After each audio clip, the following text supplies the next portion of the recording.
Hello, everyone, and welcome to another episode of FPC Fantasy Sunday Live. My name is Kyle Senra. George Carmi will be joining very shortly. And before that, just want to shout out everyone. Thank you for watching, listening, who does end up watching throughout the stream.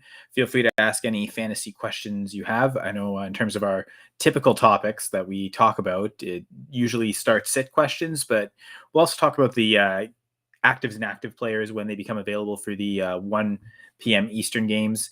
Now, there are, as most every week, questionable players in the later games. So also I think a big discussion is how to navigate those situations where we're not going to have the clarity of knowing if a player is active or inactive, and we're going to have to make sometimes other decisions in the lineup starting now. So I'll kind of navigate. I know for myself, one of the things I like to do is just talk about what I'm doing on my teams. How am I navigating these particular situations and hoping that not just the specific players I talk about, but the processes I'm taking throughout each of these decisions helps anyone that is listening and watching to this. So appreciate anyone who is checking this out on the Full Press Coverage YouTube page on fullpresscoverage.com as well. And so, subscribe to us on YouTube, get notifications for all the great shows we have throughout the week. But starting here, I guess where I'll start is actually with some of those kind of later questionable players. And I'm looking at, there's a couple of receivers that play the 4 p.m. Eastern time slot, and they're questionable. And okay, one's Laviska Shenault that I have.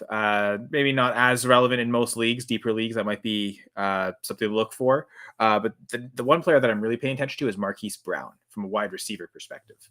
So it's actually that same game, funny enough, against the Panthers. But for both players in that game, who to look for, and could look inside that game, could also look outside of that game. And I've noticed one of the things that I found is available, especially with Jakobi Meyers out. Where do the rest of the targets go for the Patriots? Doesn't seem like the tight ends are getting very much. So the rest of the receivers, Devontae Parker, Nelson Aguilar, Kendrick Bourne, even. I think those are all viable options, even though against a tough Packers defense, at least I hope it is. Clearly a fan there, but I think the opportunity should be there. I don't think the tight ends will necessarily have success. The Packers seem to be able to cover tight ends really well. So this is one where it's going to have to be the receivers. We'll see if Jair Alexander is playing or not. That I think helps that. So to me, there's a couple leagues where like guys like Shenault and Marquise Brown, I'm counting on. Well, for one league, I have Marquise Brown. I'm counting on if I don't. If he doesn't play, I'm counting on Kendrick Bourne in that lineup. So that's not the greatest feeling, but that's kind of, I have other players I can play now, but Marquise Brown has such a high upside and floor, frankly, if he plays even hurt, that he's worth the risk. There's no one else playing in the earlier time slot that I feel like is worth it, really. So, so that's how I'm going about it. Again, not glamorous, glorious taking Patriots receivers, but I feel like they're both options. Specifically, Aguilar and Bourne, I think, are both options that should be readily available to pick up right now if someone needs to on a first come first serve basis, if that's available in leagues. I feel like they're not so readily rostered in a lot of leagues. Devontae Parker might be, but he would, I think, be the prime option. But if coming off a monster week last week, I'd imagine if he might have already been picked up earlier this week through waivers. If not, Parker would be the top option. I'd expect really throughout the season, it's going to be Parker and Jakobi Meyers leading the team in targets 1 week to the other, depending on matchups.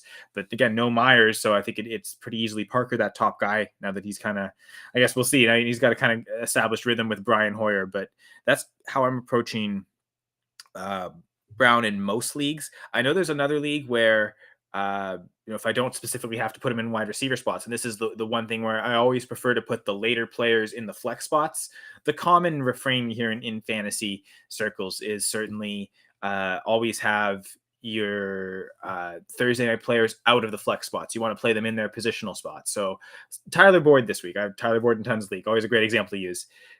Even though he's probably not on any team the wide receiver 1 or 2, you still want to put him in those wide receiver 1 or 2 spots in your lineup and leave I've got Cooper Kupp, for instance, in almost every flex spot. Now, he's most likely the wide receiver 1 on every team he's on, but because he's playing Monday night, I want to put him in the flex spots. That way, if something happens and I need to pull him out, I don't have to necessarily replace him with the receiver, but it's also to kind of just make everything else fall in line to give flexibility. So always flex the Monday night players So yeah, and especially a guy like Cooper Kupp, I made sure in one league to go pick up Ben Skoranek, for instance, just because I've got the roster spot. I can cut one player that is inconsequential.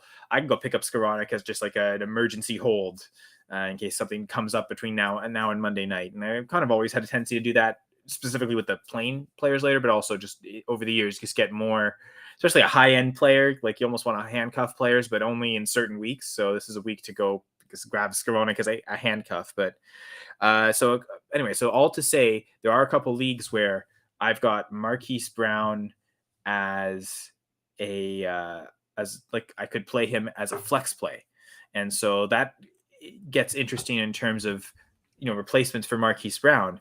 Not replacing me here, but adding to the stream is George Carmi. How you doing, George? I'm doing very well, Kyle. Thank you for inviting me on, man. I'm sorry I'm a little late. Well, you know what? You joined exactly 11:38. And I don't know if you're a big Star Wars fan, but George Lucas puts the number. Well, George Lucas puts the numbers 11:38 everywhere throughout the whole series. Even I didn't know that. Like American Graffiti. I was going to say Han Solo, but Harrison Ford's car in American Graffiti has got the license plate. The first movie he directed, THX 11:38. Anyway, there's tons of references throughout Star Wars. Even from like New Hope, I'm pretty sure that's Leia's cell block that they have to go to. Well, that's interesting. I didn't keep my eye out for that. I didn't know that at all. It's very interesting. Anyway, cool. So you joined at the perfect time. It's 11:38. So welcome to the stream. Thanks, bro. I heard about what you're talking about. It's a Hollywood Brown, man. So you're like potentially putting him in the flex. So I don't want to step on your toes there, but he's been a target hound in Arizona, right? So we kind of see that like the high upside with him. It just seems like the Arizona's offense can't necessarily. It's not firing on all cylinders right now. So it's kind of the Kyler Murray show and the Hollywood Brown show. So that's definitely something that I would look into, especially in the PPR league or half point PPR league. What were you saying though? Well, because a couple examples where, like James Conner, for instance, I've actually got him on the bench in one league. But if Brown's out, I imagine that probably just means more work for James Conner, so that because Brown's in my flex spot, I can easily make that happen and just put James Conner in. So that's kind of an easy same team example. I have another kind of more complex example, and there might be some clarity because this involves Cordarrelle Patterson. So right now I've got Patterson in the RB spot, and Josh Jacobs on the bench. So I've got like two questionable players in the lineup right now between Patterson and Marquise Brown in a flex spot. So I've kind of got Josh Jacobs as the backup to both players. So if Patterson's out, I can throw Jacobs in the RB spot. If Patterson plays, I keep Jacobs as the backup for in case Marquise Brown can't go, and then I put him in the flex spot. So that's kind of how I'm approaching it with some players. I know if they're both out, I just picked up Scotty Miller, who's playing at a later time. So if I need to put both in the lineup, he can replace Marquise Brown without having to kind of make that decision before. Because as I was saying earlier, Brown's a good enough player that you don't want to decide now, play maybe a potentially lesser player and not have the chance if he is active to get those points. I'd rather find players that give me the opportunity to play him if he's in. And if not, then I'll make the option. But he's too, like some leagues, like I don't want to play what was an example? Who do I have in that league at one? Like Robert Woods. Like it's probably the best guy. Like I like Robert Woods. He had a good week last week. Still questions about his upside coming off the injury in that offense as a whole. Not someone I'd be necessarily willing to play over Marquise Brown, especially coming off his big game last week. So that's one where thankfully Jacobs plays later as that backup option. So how would you rank those three players? I'm just kind of curious. So you have Hollywood Brown, you have Cordarrelle Patterson, and then you have, I think you said Scotty Miller was your third option. So yeah, well, I can. Well, that thing, I get two spots, right? So one running back, one, and that's why Jacobs kind of is great to work as a backup to both. I agree. It's tough between ranking Patterson and Jacobs. I might almost rank Jacobs higher. Interesting. Okay, I was gonna say Patterson. Him with 3 this week, right? Not sure on a weekly basis. I think most weeks I would, especially after like his great start to this year.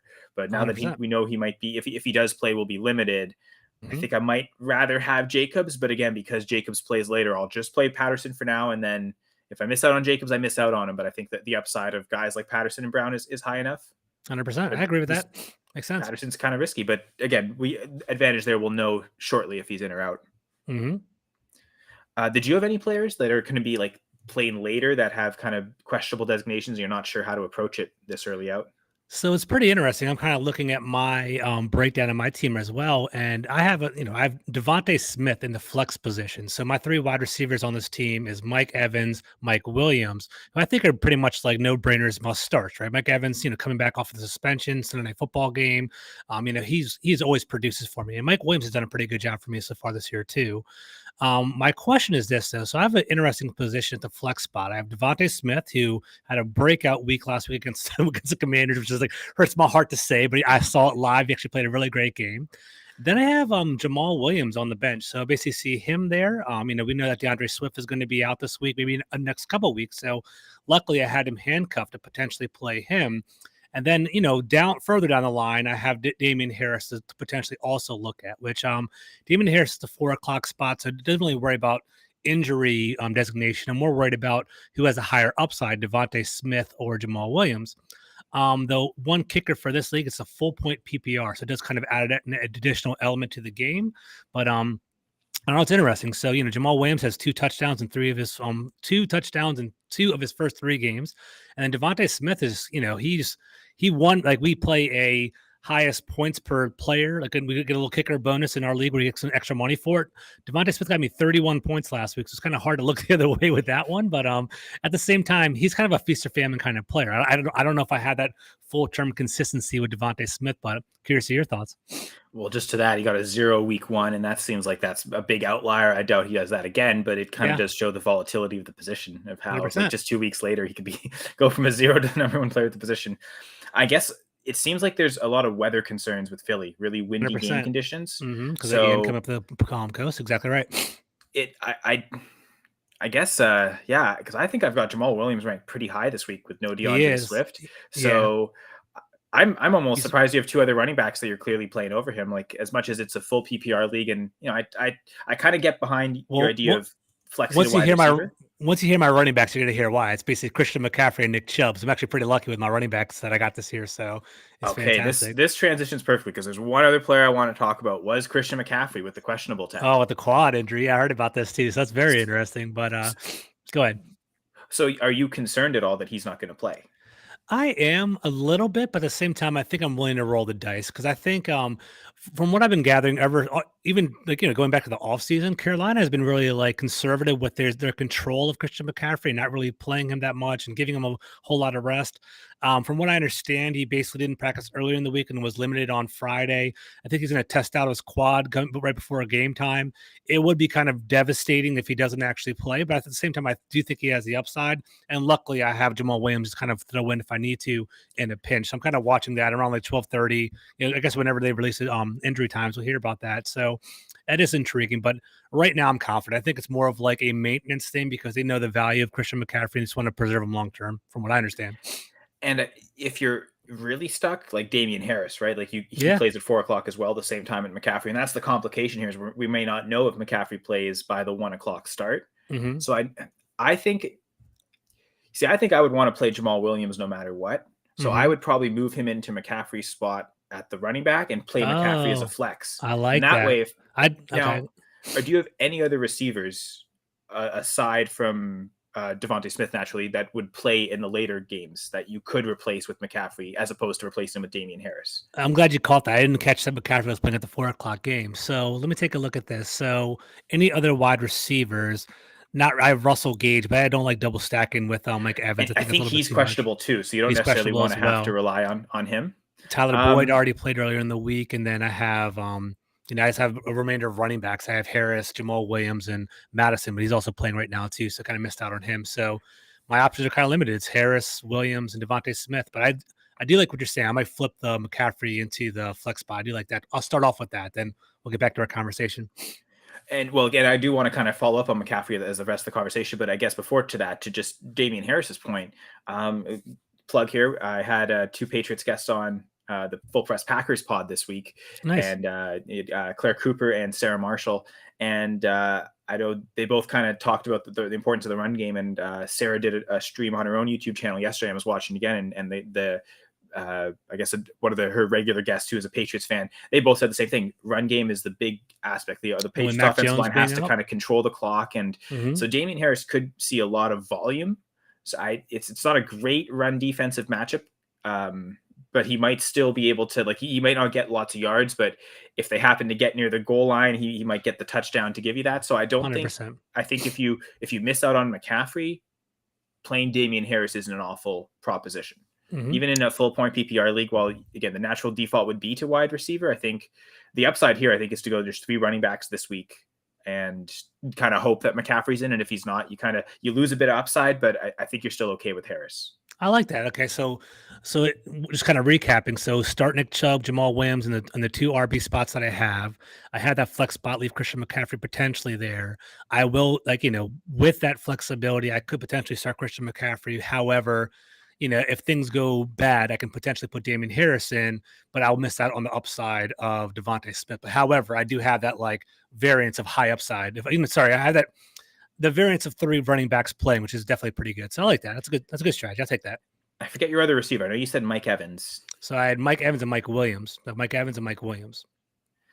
Yeah, I guess so. You wouldn't consider playing Devante Smith over either of those then? No, I kind of like both those guys. I mean, they've been pretty solid for me all year long, to be honest with you. Mike Evans, obviously, he lost last week. He didn't play last week, but just double check in. What did he see? Had a touchdown in his first game. He had 3 catches, 61 yards in his second game.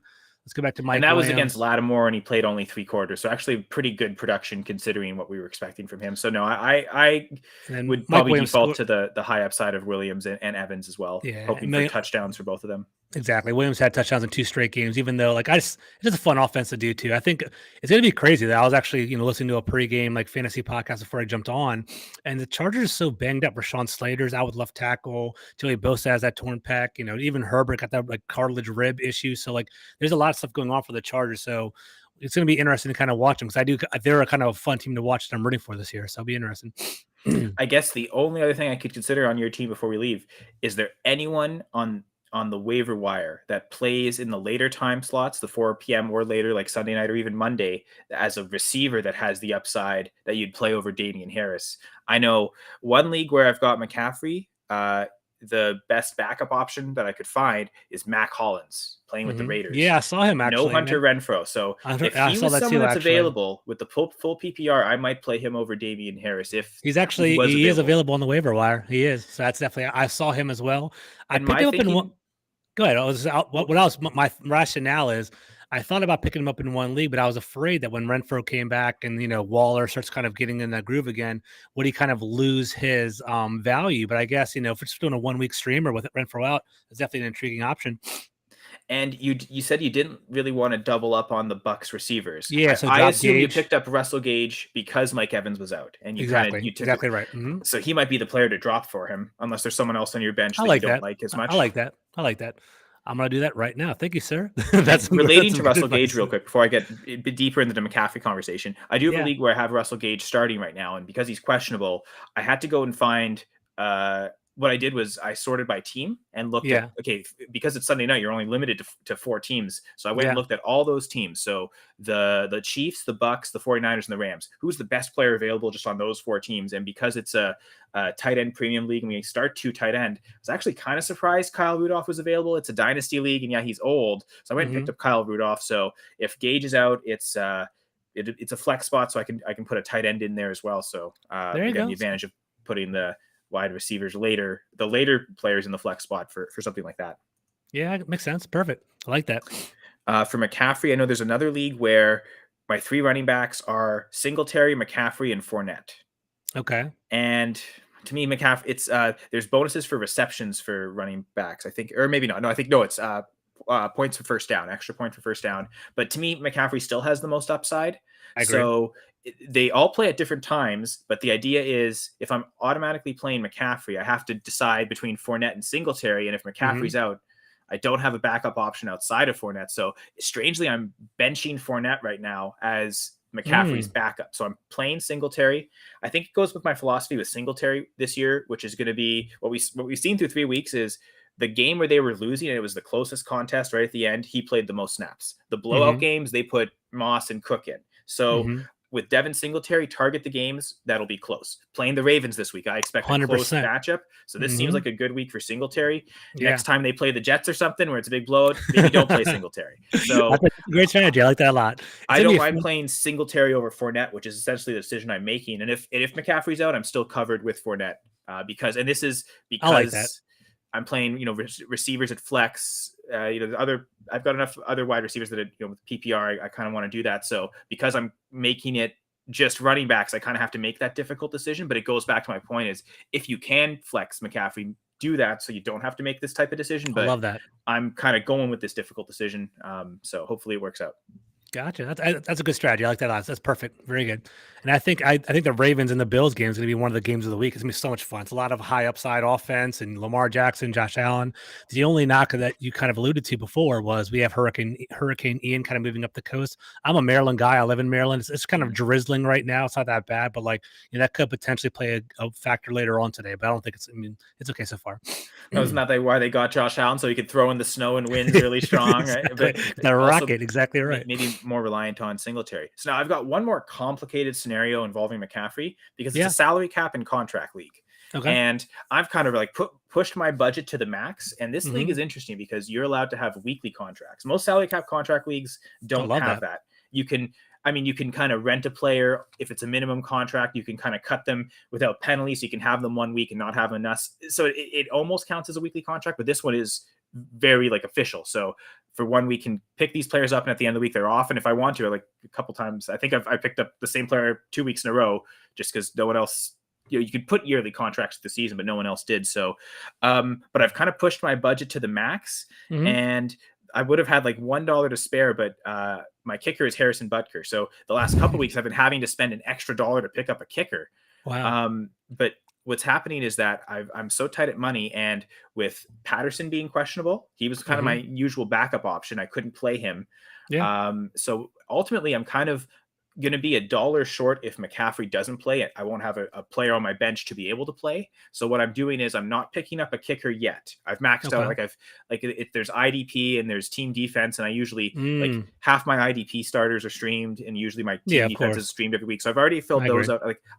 Tight end too. I didn't have a dominant tight end, so I don't have a yearly contract for any tight end. I just pick up guys on the week, like Ty Conklin. Okay, good for a couple weeks. Someone else picked him up. That's fine. I've got Robert Tonyan this week. I feel like I can kind of go tight end to tight end for now. But those are pretty. I've left my kicker spot blank, and I figure if McCaffrey doesn't go, I still have $1 to go pick up a random player and play them in the flex spot, and I'll just leave the kicker spot blank. And if I don't, well, I kind of have to hope that there's a kicker kind of available at 4:00 or later. Like if McCaffrey plays and I can go pick up a kicker, I'll be limited on the games I can choose from, but at least be able to put someone in. So that's kind of a complicated one where I'm kind of very complicated leaving the decision to last minute, but sometimes again, that's part of the fun. It's part of throw the game. Exactly right. It's fun though. That's cool. But yeah, that was it for me. I think in terms of the players to look forward to. I know we should actually probably have the inactive list now. I think I'm going to take a look at that. And then we can talk about some start-sit decisions after if you want. Awesome. Perfect. Sounds good. Okay, so looking at the Browns and Falcons, I don't really think there was any fantasy relevant players questionable in terms of on the offense. I know a couple of defensive players for the Browns, Javian Clowney and Myles Garrett, they're out. Brian Edwards is out for the Falcons. I think he's been kind of a healthy scratch the last couple of weeks, so probably not too surprising. For the Ravens-Bills, that big game we're talking about, so Jake Kumaro and Tommy Sweeney out. I think they had announced Kumaro was out a couple days ago. Sweeney, it also seems like he's been kind of the healthy scratch for them as well. Hasn't really, and I mean, I don't think he has any even targets this year, let alone catches. So just a blocking tight end when he is active. Still a couple of defensive players out, which maybe helps the Ravens. Now, it's funny because Jordan Phillips had Oliver on the defensive line for the Bills out, but the Ravens still don't have Ronnie Stanley. He's still out this week. So I see that. Their best offensive tackle. Kenyon Drake's out though.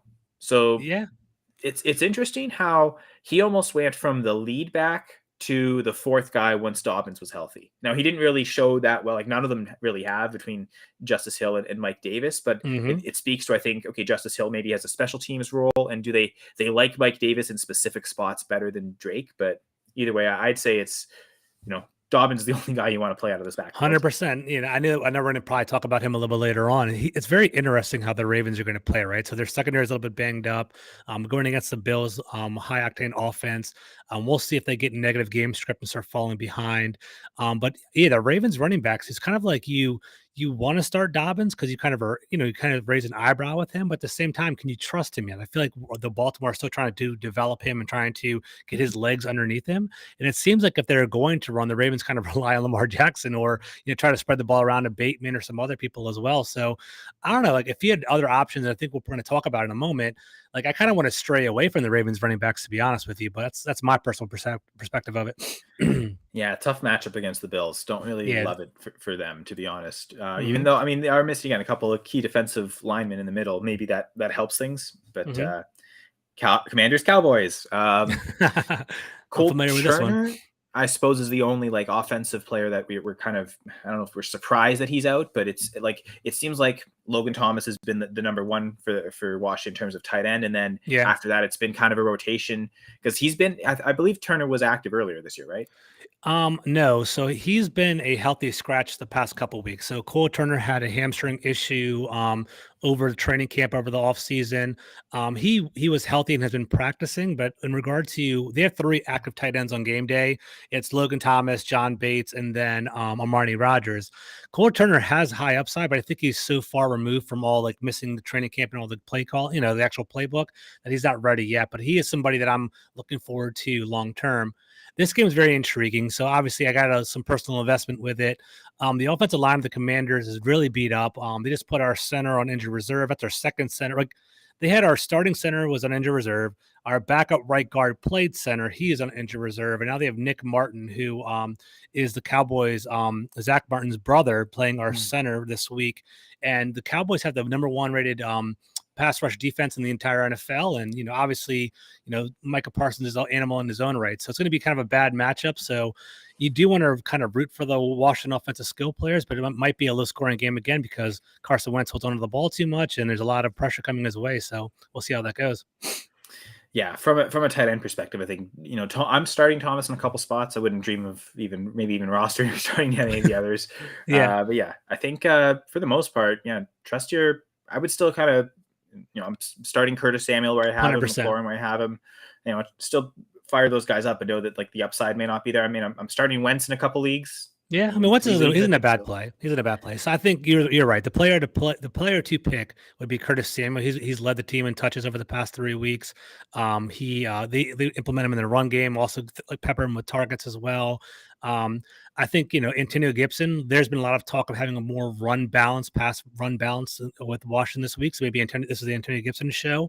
But long term, if you guys see Brian Robinson kind of floating around on the waiver wire, if you want to pick him up in Dynasty or something like that, he's probably already snatched up. But I imagine he's going to be the starting running back moving forward starting next week. So something to keep an eye on. Oh, next week. Okay. Already there. Okay. Interesting. So good to hear that he's recovered so well. It's great to hear for Robinson. 100%. But for the Cowboys, where it gets interesting. So Jalen Tolbert, the rookie wide receiver, was finally active on Monday night, but now back to the inactive list because both Michael Gallup and Dalton Schultz are active. Oh, wow. Okay. It looks like all 4 tight ends will be active for the Cowboys. So maybe that also speaks to, is Schultz limited? I'm going to have to go through. I know there's I've got him in a couple leagues where I've already kind of decided, like I've got other options, like maybe a Freiermuth or someone else that I've kind of already clearly decided over. But there are a couple spots where maybe I could play. I think I've got Cameron Brate in one lineup right now. I think I'm going to probably play Schultz over Brate there. Another lineup is Schultz or Robert Tonyan, and that one's tricky because part of me was almost hoping with Tonyan to find out if Kyle Duggar is inactive for the Patriots, because that was another thing Sarah was talking about, how he's probably the best defensive back at covering tight end. So that makes sense. Out, maybe a bigger game for Tonyan. Not going to know that. So yeah, that one I'll have to kind of toy with a little bit between Schultz. Toy with it a little bit, but I had a couple. Obviously, I host a Full Press Commanders podcast. I had 2 collaborations with Cowboys content creators over the past week. Both Michael Gallup and Schultz, I would probably kind of stay away from this week because it seems like both of them are kind of on a pitch count, especially Michael Gallup. I think Noah Brown has been a kind of a surprising wide receiver, and he has that relationship and chemistry with Cooper Rush from the offseason, being like, more of like the down the depth chart kind of guy. So Noah Brown's kind of a guy that's kind of intriguing if you want a quick waiver wire pickup. Schultz, obviously Schultz was a great tight end last year. They put the franchise tag on him this year, so there is investment in him within the franchise, but I believe it's Ferguson Ferguson is a rookie tight end for the Cowboys, and he actually has been pretty serviceable the past couple of weeks too. So that might be something, but I don't know that's interesting. I think there is more upside with Schultz than Brait, but at the same time, there's also that potential negative floor too. So you'll see there. And again, knowing like is Gage active or not, that might help. Brait. Actually, it's funny. The one of the leagues I do have Schultz, it's Schultz with Tunyon in there. That's the same league I was talking about earlier where I have Russell Gage. I just picked up Kyle Rudolph. So maybe I just forego both the Bucks and play Schultz and Tunyon together. That could also happen. So interesting. Things to work out there. I guess moving on, Seahawks, nothing really major from them. It's the Lions. That's where the big news coming out of. So yeah, it's crazy. DeAndre Swift, Amon-Ra St. Brown, and DJ Chark all inactive. So your top running back and top two wide receivers. Again, we talked about Jamal Williams, I think, is in must-start territory, to be honest. I agree. The Seahawks defense. I've even seen some people pick up Craig Reynolds, the backup, and potentially even play him, just knowing how much the Lions do utilize two running backs. I picked up Khalif Raymond in a bunch of leagues last night and this morning. It seems like Josh Reynolds is going to be the number one wide receiver, but he was also questionable, I think. But he is playing, but maybe not 100% either. So I've got that's a tough one. This is a hard one. Yeah, where I'm going to try and play Raymond somewhere. Like I feel like I've just got to play Khalif Raymond somewhere. So I picked him up in enough spots. Try it out. Okay. Just got to at least one of those spots. He has to be the lineup. So I think I may have already put him in somewhere. But I'm going to double check before kickoff just to make sure because. It's the Seahawks. Yeah, that's pretty much the rationale, right? So if you're kind of looking at what am I going to do for the fantasy perspective, it's like, all right, the Lions are banged up. You don't really want to have heavy chips into that offense right now because you don't really know where it's going to go. But at the same time, it's a plus matchup against the Seahawks, and the Lions have shown some upside. So I think Jamal Williams is definitely he's the reserve that you absolutely want to pick up. Craig Reynolds is definitely pretty interesting as well, and then Reynolds, the wide receiver, he's intriguing too. But Amon-Ra St. he's playing this week. No, he's not actually. So. Yeah, so definitely. So Reynolds might be a potential there. But I think the running back, I think Jamal Williams is the go-to there. I know I've kind of flipped a couple spots where I think I had, Hawkinson on the bench, but then I've put him in over other guys like Gerald Everett, for instance, who maybe didn't have so great a week last week. And, we know Herbert's not 100%. Yeah. So it's a couple things like that where I've kind of moved up a few notches, Hawkinson, the threshold of where I'd play him. Now, speaking of the Chargers, so Keenan Allen's inactive, as is running back Isaiah Spiller. Not so surprising. He's kind of been a healthy scratch for them most of the year. And then tight end Donald Parham's still out.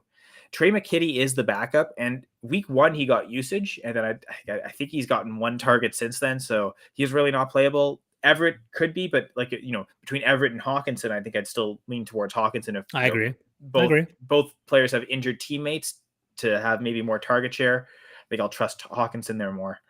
On the Texans side, Brevin Jordan and Pharaoh Brown. Speaking of tight ends, both inactive. I know Jordan was inactive last week with his injury, and then Brown was questionable throughout the week, also out now. So they've got OJ Howard and Jordan Akins at tight end, and neither has many catches this year, but both have I think combined for 3 or 4 touchdowns already. Yeah, it's very volatile. So, they're very touchdown dependent. Go ahead, you're exactly right. Go ahead. Well, I was gonna say, it's you're basically hoping for touchdowns with them because they're not really drawing the targets. I would still. Will Dissly's kind of been that way too, where all he's got is touchdowns, but he's had a few more targets. That's maybe somewhere I'd lean towards over either Texans tight end. I agree. I mean, to be honest with you, I would stay away from any Texas offensive player for the most part. Damien Pierce has definitely been he was a sexy offseason addition, he was a sexy topic of conversation going into the league. Same thing with Davis Mills, but we haven't really seen it come to fruition. Damien Pierce is doing pretty well. Actually 182 yards and a touchdown. But at the same time, I don't really want to invest too much in this. I would look elsewhere if I had the options. Yeah, I think I'm even benching Brandon Cooks in a couple spots. Yeah, as I say, Brandon Cooks is intriguing. I've heard Rex Burkhead might eat into Damien Pierce's carries a little bit this week too, so it's definitely really intriguing. OJ Howard only has 3 catches on the year for 45 yards, but 2 touchdowns. But that's too rich for me. So I don't know if I'm going to do that. I think he's only got 3 targets. Like it's 100% catch rate, which is great. But you just want more targets. You can trust him. You trust him in the red zone, I guess. Jeez, wow. Yeah. They just, I guess, like to your point, they haven't done much offensively. They don't get to the red zone that often. Yep. Titans, Colts. So someone who's back in the Titans lineup, it looks like Dontrell Hilliard is active. Mm-hmm. So back as the backup tight end behind Derrick Henry. Mm-hmm. Mostly defensive players on both sides that'll be inactive. Zach Cunningham at linebacker, kind of the big one for Tennessee. Maybe that helps Jonathan Taylor get that breakout game finally. Mm-hmm. But on the opposite side, I guess it's the name that's not on the inactive list. So I assume he's playing. It's the 2020 debut of Shaquille Leonard. That's true. Anyway. Yeah, possibly. If he's not on here, it's probably more likely he's going to be on. I don't think he's on injured reserve or anything, so that'd be the only reason you wouldn't be on this list and also not playing. Exactly. It's a pretty interesting matchup. So the AFC South, clearly, definitely the Jaguars might have the inside track on winning that division right now. So looking at both of these teams, they're not really, prime offensive candidates. Matt Ryan's had a rough transition coming over to Indianapolis. Jonathan Taylor's had the steady performance, was kind of not nearly what he was last year. And then Tennessee, their offense, I'm not really sure I trust anybody on there other than, Derrick Henry. So that's kind of where I'm at. I'm looking at their opponents. They play the Giants, the Bills, and the Raiders. Bills are very good. The Raiders are kind of finding themselves, and the Giants are still, we don't really know how they're going to turn out to be, but I'm not too high on them. But they scored 27 and 24 points against them. They have the 22nd ranked offense in the league. I don't know, 23rd in passing yards. I would try to stay away from them as well. Well, it's funny. Well, I just want to jump ahead a little bit from the list that's shown. We're talking about Titans, Colts, and the Colts, they've got a new kicker Michael Badgley placed Rodrigo Blankenship. I'm shocked looking at the Eagles inactives that there's another Blankenship in the league, Reed Blankenship, a safety. Funny story. This is just like whatever. It's a personal anecdote. I have a friend. One of my good friends, his name is Jason Blanken. His son is named Reed. So I knew about Reed Blankenship because he loves it. He's like, that's so cool. That's my son's name. It's pretty cool. Yeah, it's awesome. Not the only Eagles defensive back out. Also, Avante Maddox. Mm-hmm. Now, I think Christian Kirk was always going to be in lineups anyway. Don't know if there's another Jags player to take advantage. Maybe it would have been Zay Jones, but Zay Jones is inactive. So. Marvin Jones, I suppose, is still there. Let me take a look. Who else do they have as well? Yeah, they have a lot. They have Evan Engram. They can kind of use him as a tight end as well. Let me kind of pull it up and see. And then Dan Arnold even as the backup tight end, but he's gotten barely. Like it's very clearly. Yeah, they want to target Jones. Evan Engram as the tight end. So they have Marvin Jones, Zay Jones, Tim Jones are their wide receiver options, and then they have Kendrick Pryor, who I've never heard of. I guess he's out. Okay, he's a waiver wire. He's from the Cincinnati Bengals. I'm not familiar with him anyway. Jamal Agnew. Agnew coming up. I guess he had the injury last year as a returner, and he was looking good at last year before he got injured, but I guess just hasn't been able to recapture that yet. Maybe this is the breakout game, but to your point though, maybe that just means more targets for Evan Engram or ETN. Maybe involve the running backs a little bit more too. Yeah, I agree with that. Yep. And maybe just a run-heavy game, again, considering all the wind conditions. Maybe they just want to pound and ground with James Robinson. So I know there was considering a Robinson, so in one of my group chats, someone was talking about potentially benching Robinson for CD Lamb as a flex play. And that was tricky, but I don't think so. I mean, you might think I'm being a homer in regard to this, but I think CD Lamb's going to get his. I think it depends if it's a PPR league, if it's a half point PPR. I think CD Lamb's going to get like 6 catches, 80 yards. He might get a touchdown. He's going to have a solid game, but James Robinson's been performing very well all year long. He's like, I think maybe I saw a couple stats. I don't have it in front of me, like top 5 running back fantasy wise throughout the year, something crazy like that. So he's either the RB2 or the RB3. Yeah, he's up there. I knew his Barkley, and then I think Robinson. That's exactly right. He's been playing well. His only knock is that his touchdowns have been it's funny. It's feast or famine. He'll be like 3 yards, and a 50-yard touchdown run, big things like that. So like that's kind of unnerving a little bit. But you never know. In certain leagues that you're in, those big chunk yards are basically a bonus point. So I might look into that too. So that's also true. Yeah. I mean the league scoring also so important. Great point. Yep. Talking about the Bears and Giants now. I just wanted to go more eight NFC East teams for you. Yeah. Yuck. That's a good game. But go ahead. That's true. David Montgomery's out. Ryan Griffin's out. Now, specifically, again, we're talking a lot about tight ends this morning. Yeah. Ryan Griffin was out last week, and then Cole Kmet finally saw more than one target per game. I think he had 4. It was like 3. Like it wasn't very much. Even with Griffin out, he still didn't get that much more volume. They just don't pass enough. So Cole Kmet still isn't playable. I'd even argue rosterable in redraft for me. Yeah, I mean, Justin Fields you can't trust him right now. Like, I love the guy. I love him coming out of Ohio State. I heard a crazy stat this morning. I think he, let me try to pull it up for sure, but I think he had less than 10 completions over the past 2 games or something crazy like that. Like, he's in a rare territory where like his next gen stats are aligned with like Tim Tebow, Tim Couch, and David Carr. Like, he's like approaching that territory, which is actually very sad because I was rooting for the guy. But last week, 7 completions with 11 attempts for 70 yards, a touchdown, and sacked 3 times. And granted, against the Packers, it's a good team. Let me pull up another one against the Texans. Let's take a look at this matchup. It's probably a similar stat line to that, where I think he threw about 10, 11 pass attempts. Exactly right. So he basically, let me pull it up. He threw 17 attempts for 8 completions, 2 interceptions, 5 sacks. So like the Bears, I mean, it's unbelievable that they're 2-1 right now, considering they have no quarterback play whatsoever. But the fact of the matter is like Justin Fields, you can't trust him, and maybe that's where Khalil Herbert comes into play, and you kind of want to ride that horse that he's that offense that he's bringing. But yeah, it's definitely concerning over there. I think Scott Connor had this one from Dynasty and Shell, and he was talking about expected points like per play for teams. And the Bears actually are the only team that are like a negative expected like yards or points with the passing game, because how often that they get sacked and there's so many just 0-yard plays with all the incompletions. And they actually they're the only team that like their win probability increases when they run more. Interesting. That's funny. Hey, Kyle, do you mind if I step away for like 1 second? I have something in the oven. Give me 1 second. All right, cool. Thank you. Yeah. So I guess just to finish out the actives and actives. So we're going to talk about the Giants. So George took the perfect time to get out. We avoid the Giants talk. Wan'Dale Robinson, Kadarius Toney at wide receiver, both inactive. So I don't really want to play any Giants wide receiver. I mean, Richie James. But the one thing I'll say is he's had 3 straight games of, I think it's been between like 8 and 15 fantasy points. He's not really giving you a high ceiling, but the solid floor, like what we expect from a typical slot receiver, kind of right around double digit. As long you kind of be like right around 10 points. If you can get double digit points, that's great. That's kind of what Richie James is. So if you need just that, again, guy that's going to probably get you around 10 points every week in the lineup as a floor play, Richie James makes sense. Technically, the ceiling play would be Kenny Golladay if he catches a touchdown, but I mean, I don't really want to rely on that necessarily. I'm with you there. The higher ceiling might almost be with the tight ends, like Daniel Bellinger, the rookie. So he seems more like a professional player than the 6-year vet in Kenny Golladay. So who knows? Yeah, it's crazy. So yeah, I definitely got my ear to the ground on that one as well. So Kenny Golladay, there's contract disputes. He basically not getting any playing time, even when he's as a healthy scratch. Has been kind of he's been on the bench. Richie James does seem like there's higher potential there. Maybe it's a Kenny Golladay breakout game, but it's definitely something I wouldn't. I'm sure there's other people on the waiver wires as more intriguing and more appealing than picking up any one of those guys.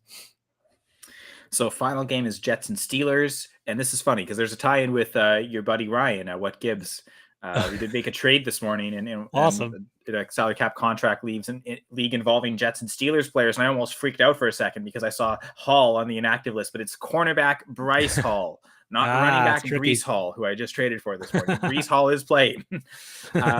Really, I mean, fantasy wise, there's really nothing remarkable here. Yeah. It's going to be interesting. Denzel Mims hasn't played all year, so see him inactive again, that's nothing new. So this is definitely a information gathering game, right? So you're going to basically see, from what I understand, Zach Wilson's going to take the field and be the quarterback this week. So you want to see how the offense evolves and changes with him coming in as a quarterback as opposed to Joe Flacco. Joe Flacco isn't necessarily like, he isn't Josh Allen by any means, but he has a more of a, higher, I guess he has a higher floor, I guess, because he's a veteran. He kind of knows what to do. But it's going to be interesting to see how Zach Wilson plays coming in, and does that affect Garrett Wilson's upside? Garrett Wilson, I think he's kind of nicked up a little bit as well. How does that affect the running back dynamic as well? Like from what I was gathering, from what I've researched, was Bryce Hall might be a potential interesting play here because Zach Wilson's kind of getting his feet underneath him. He's going to do a lot of dump offs and screens and kind of the short passes to Bryce Hall to kind of get, just to force feed him there. So we might see some volatility with Garrett Wilson, and we might see some high upside with Hall. We'll kind of see how that goes. But I don't know. It's going to be, if you can, I think the one player to always start Garrett Wilson if he ends up being healthy, which apparently he is. Maybe try out Hall because I do think he's gonna have some potential. But this is more of like a information gathering game for long term to see what happens with the rest of the league. Ty Conklin is tied Yeah, with Travis Kelce for third among all tight ends and targets. We'll see if that keeps up. No, yeah, I think tied for fourth. I think Ertz and Freiermuth are ahead of him, as well as Mark Andrews, obviously, something like that. And so, is that all Joe Flacco, or will Conklin continue that? So that's true. I'm gonna I think most of the leagues I have Conklin, I'm still gonna play him because again, I'm just chasing the targets, and there aren't any other tight ends that are available that I think are getting enough targets. So kind of hitching my ride on Conklin again and seeing if that carries over with Wilson. Obviously, if not, then we'll react to that next week. But I'm kind of taking the plunge and taking the risk and playing Conklin where I have him. Gotcha. I think so. That makes sense. And I mean, I think I've got Garrett Wilson in the league. I'm starting him. I've got Elijah Moore, I think, in a spot or two. I think the only player is maybe Corey Davis, where I might consider benching because he has done well with Flacco, but will he continue that with Zach Wilson, or will he prefer to go with these younger options? So I think Corey Davis is maybe I'm kind of holding him. I think in one league I'm holding him as the insurance policy on Gabe Davis, I suppose. Yeah. Actually, hang on. Gabe Davis is playing, though. Never mind. We know Gabe Davis is playing. Yeah. Sorry, I missed that. Yeah, no, he's active. So never mind. So yeah, so I'm probably not playing Corey Davis anywhere. I guess, yeah, we can talk last 10, 15 minutes about start-sit questions. So no one in the chat with any questions. But George, did you have any? Yeah, I do actually. So that'd be awesome. I'd love to do this. So thank you. Looking at my one team, this is a standard league scoring. I'm just kind of reflecting on it. I like this team. I'm 2-1, and I ended up losing by a half point 1 week. I don't think it's the best team in the world, but it's pretty solid altogether. My starting lineup is Joe Burrow, Devontae Adams, Mike Williams, Javonte Williams, James Robinson, Tyler Higbee, and Courtland Sutton. This is where the issue comes into play. So my flex, right? So Courtland Sutton, I have him kind of as my flex right now because I do like Mike Williams and Devontae Adams. Devontae Adams scored once in the last 2 games. But on my bench, I have Damien Harris to potentially look at, and I have Jeff Wilson. Mike Thomas is out. He didn't. Obviously, Saints are playing right now anyway. Logan Thomas, I'm thinking about cutting, but there's no real tight end options on the waiver wire, and Darrell Henderson is, he's kind of caught in we don't even know what's happening there between him and Cam Akers. So my question would be Courtland Sutton in the flex. Does Damon Harris or Jeff Wilson intrigue you enough to potentially knock him out of that flex spot? Jeff Wilson definitely doesn't. I know that team loves to run, but against the Rams D line, I don't love that at all. I know that's kind of how you beat the Rams is to actually run at them as opposed to pass. Yeah, because their pass rush is so deadly. But I really don't like Wilson at all in this matchup. So I would say definitely not him. Harris, again, we talked about this earlier. That's sort of the secret to how you beat the Packers is to run at them, or at least the Patriots, the way they're designed, they're going to be best suited to do that as well. They've got a center that can block Kenny Clark one-on-one. At least that's kind of what we were discussing on the Full Press Packers pod this week. Sarah Marshall on her live stream discussed it as well. Even if he's not successful all the time, it seems like the type of center that's good enough to be able to get that assignment one-on-one with Kenny Clark, which opens things up everywhere else. Maybe you add extra running lanes somewhere else because of that. So Harris would be the one I would consider. I know you don't like doubling up on a team. I'll be honest. I kind of like, if we talk about the Raiders, Broncos, okay, both of these teams, they're in the same division, really needing an important win. Do we expect kind of a shootout-like atmosphere? The idea of playing both Sutton and Adams is appealing to me. Less so Javonte Williams. I would almost think if you were to put Damian Harris in, it would be for Javonte. I don't necessarily want to do that either because Javonte we've seen pretty solid in the passing game. But just because I know you've already mentioned the hesitancy to double up on a team with wide receivers, I don't mind double dipping running back, wide receiver. But especially, I think eventually the Broncos has to shake off their offensive woes, right, and kind of get on track. We hope, with Russell Wilson, we'll see if that bounces back. And the idea of taking a running back and a team's number one receiver, you're almost saying, okay, most pass attempts are going here, most rushing attempts going here. I'm kind of capturing a lot of the production. Obviously, Melvin Gordon's still involved, But Yeah. so I don't mind going both Broncos, but I think if I were to make any change, it might be Harris over Javonte Williams. I think I'd Interesting. probably stick as you had it, though. I agree. Thank you on that. Yeah, and I think the way I envision the whole Broncos offense is essentially like a, maybe I shouldn't be doing this, but I kind of view it as a Seattle light, right? Kind of like, Courtland Sutton's kind of playing that DK Metcalf role. We starting to see, the running back for the Seattle Seahawks, kind of bringing that over to Javonte Williams. You're kind of seeing that like transition. So that's my hope, and we'll see. Hopefully, it eventually transpires here in over here in Denver. Let me pull up my other league one more time, and then we can talk about that. Sure. Let me I guess, see. well, while you're doing that, one of my decisions, I've kind of already made it, but get your thoughts on this. You've already hinted at it too. J.K. Dobbins or James Conner. This is actually the league I made the trade with Ryan in. So I'm starting Bryce Hall, starting Antonio Gibson. Yeah. And just this is gonna be a flex spot anyway. But Dobbins or Conner, who would you lean towards? That's a tough one. So who do you have in right now? Let me hear your thought process, and I'll kind of have you go through it. So right now I've got Conner in. I'm thinking the Panthers, not as imposing of a defense as say the Bills. Although again, with the injuries to the Bills, I don't know if maybe that neutralized itself out. But Connor's also been productive this year. Good touchdown upside again, especially if Marquise Brown is out. Now this is a decision that has to be made now because Dobbins plays at once. So I won't know for sure if Brown is in or out. Yeah. Looking at the individual team totals, the Ravens are projected to score more than the Cardinals. So that'd be the one thing working in Dobbins' favor. But right now I've got Conner. I think that's probably the way to go. I mean, Connor's been a little bit disappointing, especially after last year's performance, and it's going to get touched on pretty much like almost every single week, seemingly. But Dobbins, you can't really trust him. Like, at least Connor's been healthy. At least Connor's been in the system. At least he's been part of the offense. And eventually he will break out and get a touchdown. Maybe that'll break for you this week. Dobbins, the Buffalo Bills defensive line is pretty stout. I know they have a couple injuries here or there. I think it's going to be more of a passing game. I think it's going to be a high-scoring game where Josh Allen's going to be kind of take it to that next level over there. So maybe the Ravens kind of stray away from J.K. Dobbins a little bit. But I think Connor's probably the safer play. I mean, they're comparable, but it's a tough choice. But I think you're leaning the right way with Connor right there. The only other and actually one thing that leads back again towards Conner is the offensive line. Right now, Football Outsiders has the Cardinals ranked 15th in adjusted line yards for run blocking efficiency.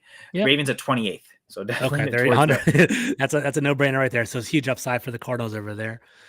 I guess the one reason I might go Dobbins is to play Dobbins, and then this is a league I mentioned earlier with McCaffrey. And McCaffrey's right now his backup option is Mac Hollins. But do I want to go all running backs there and make Conner McCaffrey's backup option instead and play? That would end up being Dobbins and Conner in the same lineup if McCaffrey's out, as opposed to, I guess right now would be Conner and Mac Hollins if McCaffrey's out. I like the option too. I like the upside with Hollins as well because I think those are the two lower I don't foresee high production, to be honest with you, between Dobbins or Conner. It's like it's kind of you're touchdown dependent. You're kind of hoping for that that score, maybe one or two scores or whatever it is. I don't see like a high volume carries for either one of them. So you kind of want the high upside with Hollins. Is it a PPR league or what is it? PPR league. Some big play bonuses for 100-yard games, but also for 40-yard touchdown or more. I guess then the other question is, do I just play Mac Hollins then and leave Conner as the main Christian McCaffrey backup if you're so high on the upside? I mean, that's kind of where I'm at. So we know Renfro's going to be out. You're hoping it's so intriguing because the Raiders this is in theory the whole hype going into the season was it was supposed to be Raiders and Broncos with a high octane offenses, but neither one of them has really come to fruition so far. They're kind of like trying to find themselves. Raiders are doing okay. Derek Carr's kind of very volatile. I mean, for me, so you're saying the option is Conner and Hollins or Conner and Dobbins together? Those are the options. That's if McCaffrey's out. The idea is it could be right now. I've got it Conner McCaffrey. McCaffrey's out, then it would end up being Conner Hollins. But I guess what you're posing is almost go Hollins McCaffrey, and if McCaffrey's out, that's when I play James Conner. That's what I would do. I think so for me. Okay, so I think that what we've come to is for sure not play Dobbins, and I can almost leave that decision until 4:00 and kind of decide later. So in that in mind, we could get to your other decision. So that's kind of funny. So Dobbins is a factor in my situation as well. So I have a flex option over here. This is my team's kind of full foresight. Patrick Mahomes, Cooper Kupp, Devontae Adams, Javonte Williams. I have a lot of investment in him. James Robinson, Mark Andrews, and here's a flex spot, right? In my flex, I have Hollywood Brown, but he's questionable, as we talked about. Then I have Garrett Wilson, Darrell Henderson, Jeff Wilson, Dobbins, and Deontay Johnson on the bench. So we talked about Dobbins potentially not being a very attractive option. Jeff Wilson is projected 10.85 in this league. Darrell Henderson is very volatile. So like realistically, I'm looking at Hollywood, Garrett Wilson, or Jeff Wilson, or Deontay Johnson are kind of my options there. So who are your starting 2 receivers again outside Cooper Kupp and Devontae Adams. So this comes back to how I kind of almost want to organize the lineup. I would Okay. I guess the problem, you've got, I don't know. Do you have your ideal 3? Because I see Deontay Johnson. I think he has to start every week in every lineup. Personally, I know I've got him in a ton of leagues, and I don't even consider him. He's like kind of locked in. So to hear someone have him on the bench is strange. That's new to me. Knowing that you're risking it with Brown, you almost have to make that decision now, and that's what's scary. Because I think all 4 of those options are great. The risk is if you can't play Brown, you've already have Deontay Johnson on the bench, then you have to play like Jeff Wilson. So I think I would play Deontay. Okay. That's all I'm thinking too. And knowing me, I want to put him in the wide receiver spot and play Cooper Kupp in the flex because he plays on Monday. I think I said this at the very start of the stream before you got on. Just that's kind of how I always the latest possible player is always in the flex. And that way, like let's say something happens to Cooper Kupp between now and then, you still have Jeff Wilson to actually take advantage of that. And you could just play him in. So interesting. I don't even think about that stuff like that. That's actually great to hear. That's hilarious. I always like, maybe I'm kind of silly. I like to put Cooper Kupp high up on my list just for an intimidation factor against my opponent, even though it has no factor whatsoever. But I like the whole. It's a good strategy, basically, to having that flex option right there. It makes sense. Now, is it an ultimate flex to say I'm not? He's not even my wide receiver spot. Cooper Kupp's my flex. That's like he's gonna outscore your flex by a ton. And honestly, Deontay Adams as a wide receiver duo, that probably is close to outscored most people's wide receiver duo. So I almost think it's almost intimidating the other way. But yeah, it's funny how they don't score any more points there though than they do. So I know I am always, when I look at my lineup, I always just kind of organize it by time. I like that. Okay, that's a good strategy. Players in the flex spot right away from Tuesday, and just that's kind of always how. Otherwise, like, how do I decide who I put where? Right? It could be it's almost. No, I learned something today. I mean, yours is much more prudent and much more wise. Mine's more of like the like style factor. I like that. It makes a lot more sense. I like it, Cal. Good stuff. Well, psychological warfare isn't. It can be an advantage for sure. Oh man, they're playing Cooper Kupp. Maybe I should make it like a high upside move that isn't exactly right. Yeah, that's what I'm thinking. But it's all good. I love it, man. Perfect. And I guess we got 2 minutes left, so I'll throw one more quickly at you. Back to Bryce Hall. We've talked about him. So another league where there's, I believe it's bonuses for 40-yard touchdowns or more. So not the big game bonuses, and that's almost a theory in itself on which to prefer there. I mean, I've got a league with both big play and big game bonuses. Okay.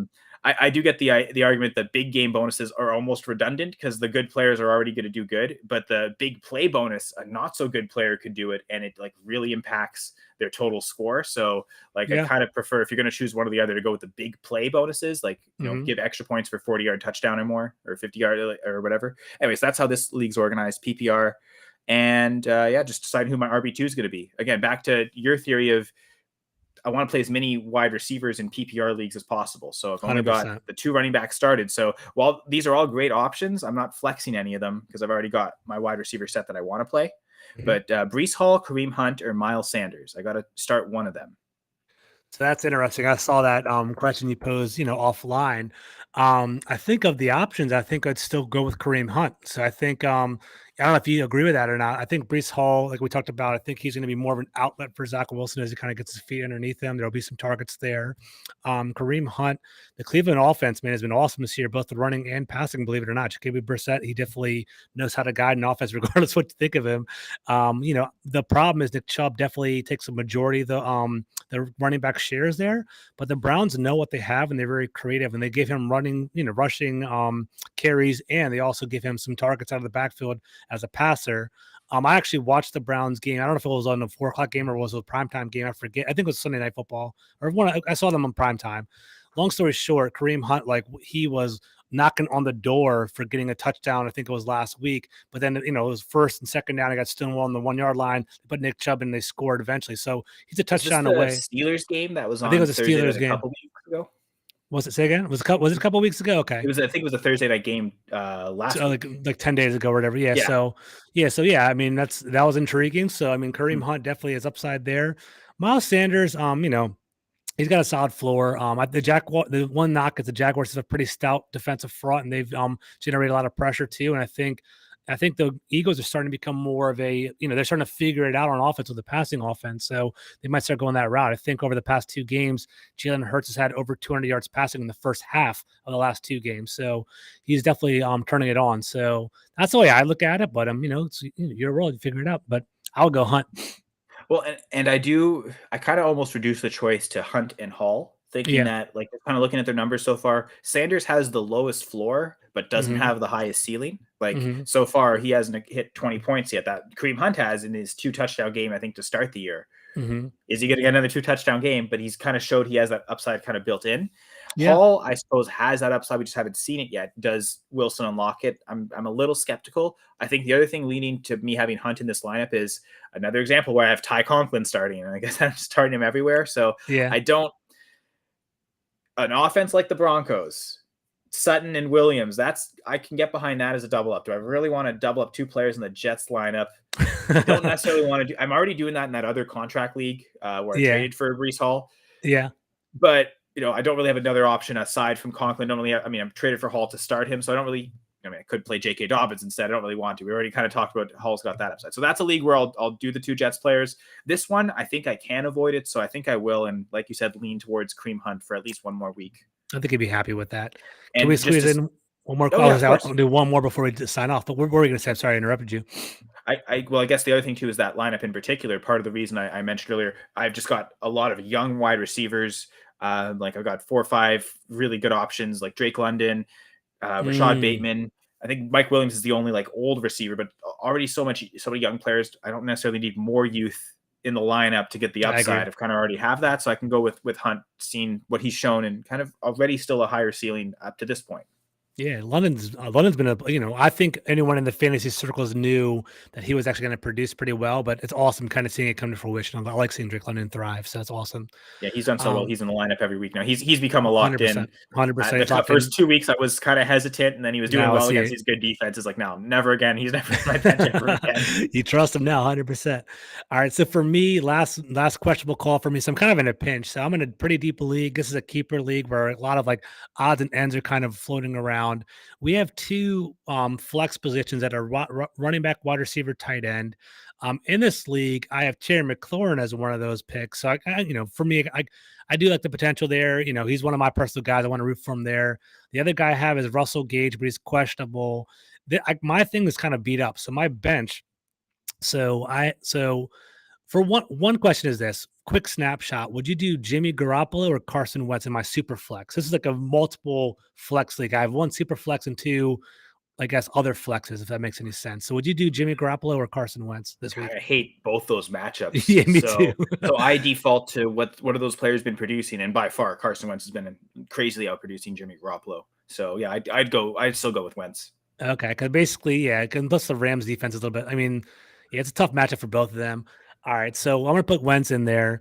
Now, here's the bigger question. So Russell Gage, right? My bench is kind of intriguing. So for one, I have Malik Willis. We play this one league where it's like a red shirt. If you have a rookie, you can basically keep him as a red shirt for the year, and you get to keep him next year in the round you got him. So in Superflex, that's smart with Willis, actually. So 100%. Yeah, so I got Malik Willis. I got him in the 16th round, something crazy like that. So I get to keep him next year for free. So love that.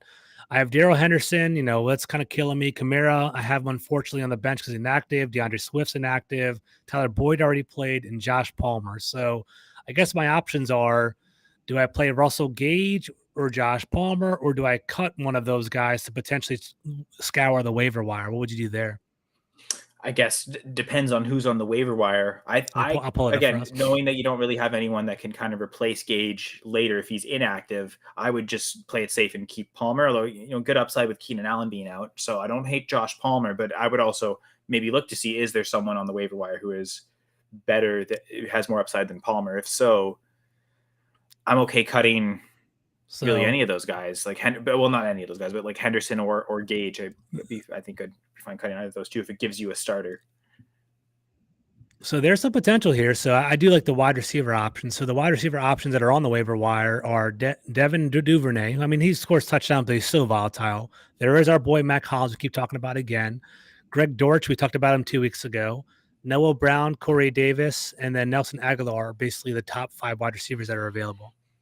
Okay, so this is interesting because I think I like Greg Dortch a lot more if Rondale Moore is not playing, but even so, with all their injuries, if Marquise Brown's out, like Dortch might still be a good option. I think the one good thing that you have is the time flexibility of like Gage is a player you can kind of cut and take out of the lineup, and he's not locked. So if you want to pick up one of those other guys, you can wait until you know if Rondale Moore is inactive. I guess we already know Hunter Renfrow is inactive, so maybe Mac Hollins is the play. Just pick him up now. Too. So yeah, I those are the two names that kind of stuck out to me. And Palmer, I think, is kind of right in line there. So you kind of, if Herbert was healthier, so Dortch or Hollins be more obviously Palmer. But I think, yeah. All right, let's do it. Let's hit Hollins. I'm gonna ride that chain with you. So I told you to invest in him, so I'm gonna. I guess if you're doing it now, you could. What's that? Like, who would you like to cut for Hollins? I suppose. I'm gonna probably cut Russell Gage, to be honest with you, unfortunately, because it's either him or Josh Palmer, and I kind of like Josh Palmer like long term. If like we keep seeing potential injuries in Los Angeles, these guys have invested. That's probably how I was thinking it too. Do you agree with that? Okay, cool. All right, so we've given people their money's worth for sure. I definitely gone over an hour here, but really appreciate anyone who's watched, listened, and we've got a few eyeballs on it, so appreciate that. Hopefully we were able to help some people out. And George, if nothing else, I guess we helped ourselves out. 100%, man. I appreciate that. Great talking to you, Kyle. Have a great, enjoy your weekend. Enjoy football, man. I'll talk to you soon, George is at GCarmy21. Follow him and check out the Full Press Commanders. Also on Twitter, follow that account. The Full Press Commanders podcast is great. I'm at Senra Says, Full Press Packers pod, Full Press Fantasy pod. Great times. Hopefully you watch, listen, download to those.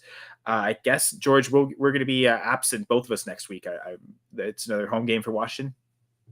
So I guess we'll be back in 2 weeks from now, which will be Sunday. Where is my calendar? Sunday the 16th. Yeah, so Sunday the 16th we'll be back Sunday morning at 11:30 a.m. to do another episode of FPC Fantasy Sunday. Oh, thanks, Joel. Joel's always such a great listener. Thanks, Joel. I appreciate that, man. Thank you, man. I appreciate that. See you all next time. Good luck today. Best of luck with fantasy football, and enjoy this football Sunday. See ya.